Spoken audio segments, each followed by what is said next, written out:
여러분 안녕하세요. 오늘은 우리가 기출문제 최종 분석 특강 첫 번째 시간 한번 공부를 해보도록 하겠습니다. 오늘 우리 이 시간에는 여태까지 나왔던 기출문제들의 경향을 한번 분석해보고 그 다음에 여러분들이 어떤 문제들에 대해서 많이 틀리는지 그 다음에 우리가 분석을 통해서 또 여러분들의 시험을 대비하는 그런 시간을 가져보도록 하겠습니다. 일단 우리가 10회까지의 어떤 그 10회 문제의 기출 경향 분석을 보면 우리 지역사회복지론 같은 경우에는 1회부터 10회까지 이렇게 그 출제된 것들을 보면서 특히 10회 문제를 바라보면 여러 가지 면에서 안정적인 그 출제 경향을 보인다 이렇게 볼 수가 있고요. 출제 영역에 있어서 모든 부분에 굉장히 골고루 이렇게 출제가 되었다라고 이렇게 볼 수가 있거든요. 근데 특히 그 중에서도 지역사회복지의 실천 과정, 그 다음에 지역사회복지 실천의 추진 체계 이런 문제가 굉장히 출제 비중이 높았었습니다. 10회에서는. 그래서 여러분들이 보시면 지역사회복지 실천 과정에서는 여러분들이 생각이 나시겠지만 문제 확인 단계, 그 다음에 욕구사정 단계, 그 다음에 그것을 어떻게 성과를 측정하느냐, 그쵸? 그 다음에 이제 평가하는 단계, 요런 단계에 대한 것을 여러분들이 정확하게 알고 넘어가셔야 될 것 같고요. 그 다음에 지역사회복지 실천의 추진 체계. 그래서 이제 우리가 지역사회복지 실천의 추진 체계에는 어떤 체계들이 있었는지 이런 것들 여러분들이 우리가 뒤에 문제를 또 풀면서 짚고 넘어가겠지만 그런 것들 그 다음에 우리가 이제 뒷부분에 가면서 조금 강화가 되었던 문제들이 뭐냐면 지방 분권화와 지방자치제 요 부분들이 좀 여러분들이 어려워하셨던 것 같아요. 그래서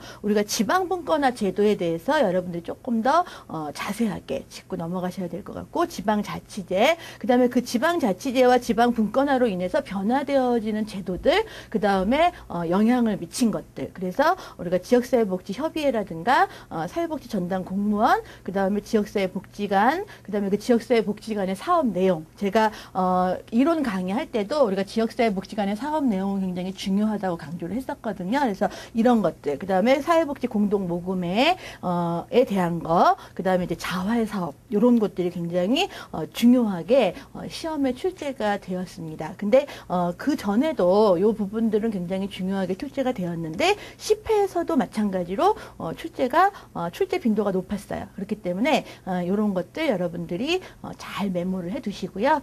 그 다음에 또 이번에 우리가 이 핵심 문제를 또 풀면서 여러분들이 또 메모를 잘 해두시면 이번에 11회 시험에 굉장히 좋은 결과를 얻지 않을까 그런 생각이 듭니다. 그래서 여러분들이 10일의 시험을 대비하시는 팁으로는 가장 효과적인 방법은 여태까지 1회부터 10회 우리 사실은 지역사회복지론 같은 경우는 새로운 문제가 출제된다라기보다는 그동안 나왔던 문제들이 골고루 출제되는 경향이 있습니다. 그렇기 때문에 제가 계속 강조를 하지만 여러분들이 풀어보면서 계속 틀리는 부분, 내가 잘 틀리는 부분이 무엇인가 그거를 조금 짚어보시는 거, 요것이 굉장히 중요합니다. 그래서 오답 노트를 만드셔서 내가 잘 틀리는 거 생각보다 이렇게 보면은 쉬운데 잘 틀리는 부분들이 많이 있습니다. 그래서 그거를 여러분들 체크를 좀 하셔야 될 것 같고요. 그 다음에 우리가 지역사회복 다른 과목들도 마찬가지지만 이 지역사회복지론 같은 경우에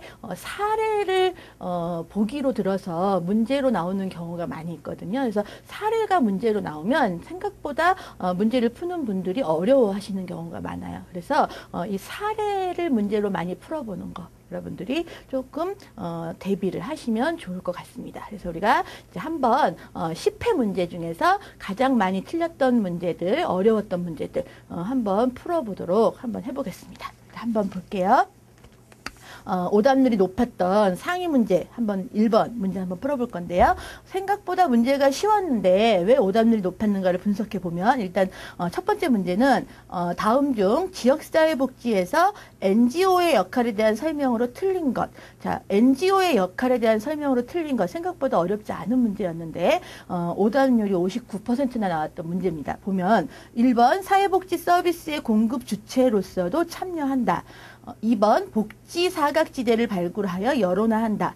3번 정책 과정에서 간접적 역할보다는 직접적인 역할을 강조한다. 4번 정책 결정과 집행 과정에 대한 감시와 비판 기능을 한다. 사회복지 수요자를 조직하고 권익 증진에 도움을 준다. 이거는 8회 때 나왔던 문제인데 여러분들이 이게 왜 오답률이 59%? 사실 NGO의 역할 여러분들이 보시면 여기에서 NGO의 역할을 묻는 문제는 사실은 어려웠던 문제는 아닌데 이것에 사람들이 많이 틀렸던 이유는 뭐냐면 여기서 어려워서 헷갈렸던 문제가 뭐냐면 정책 과정에 대한 부분이 들어갔기 때문에 많은 분들이 헷갈리셨던 것 같아요. 그러니까 일단 우리가 여러분들이 쉽게 생각하는 NGO의 역할은 뭐죠? 여러분들이 생각할 때 NGO의 역할은 NGO 이러면 정부에 있어서 뭐죠? 견제 역할을 한다. 그쵸? 견제 역할을 하고 그 다음에 어떤 그 그쵸? 민간 여론을 가지고 민간 여론으로 정책 제언자의 역할을 한다. 제언자의 역할을 한다. 이렇게 여러분들이 많이 알고 계시죠. 그쵸? 그 다음에 국제적인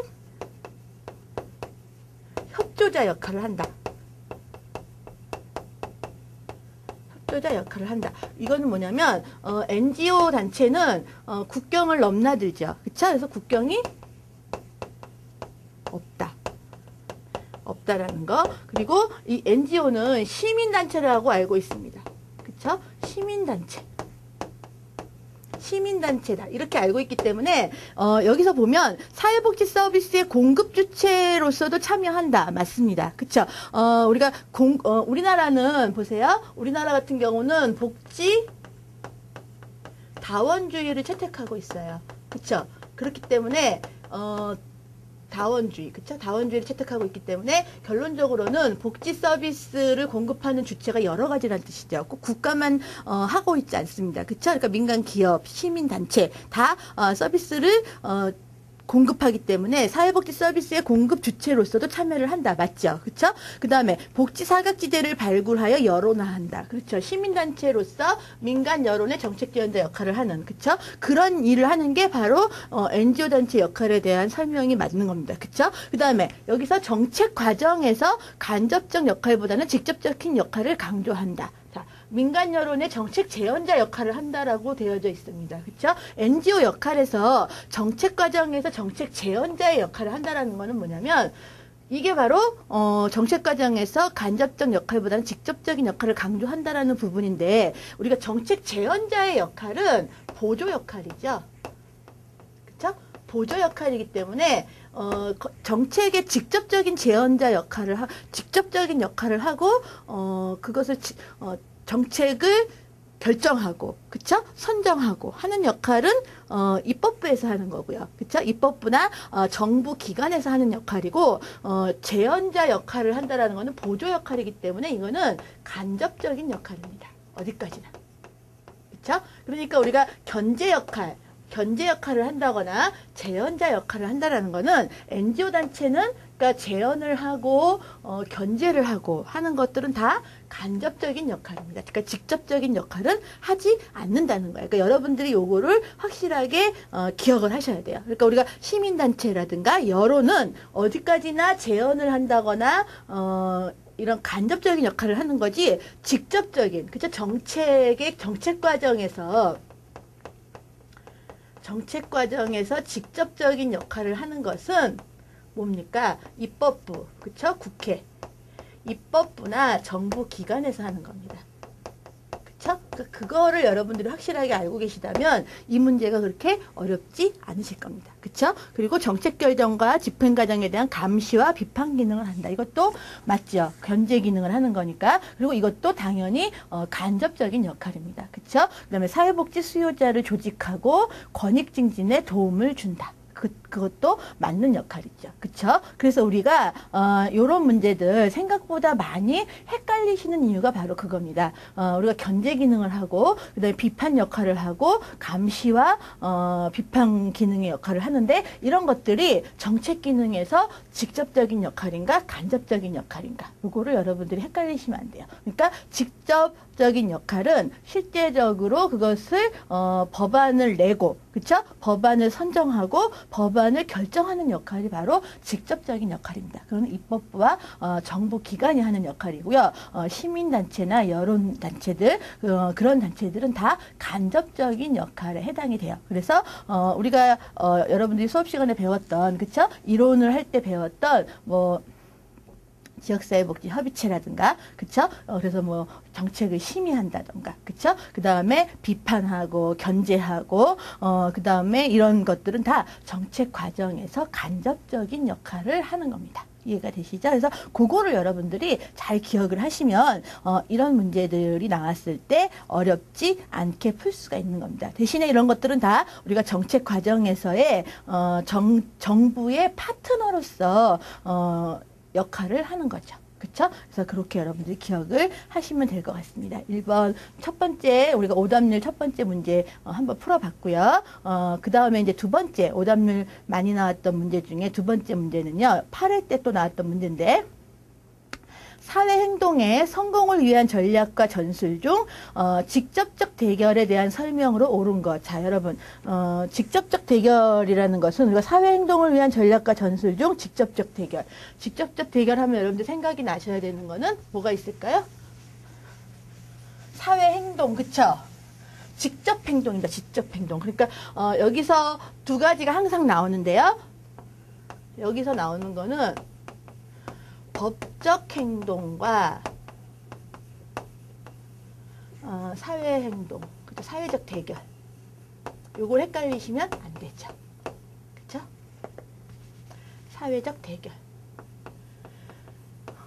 그래서 여러분들이 이 문제를 푸시려면 법적 행동의 장단점, 사회적 대결의 장단점을 알고 계셔야 돼요. 그쵸? 그러니까 법적 행동이라는 건 뭐냐면 법에다 호소하는 거죠. 그래서 여기에는 금지명령 이라는 게 있고요.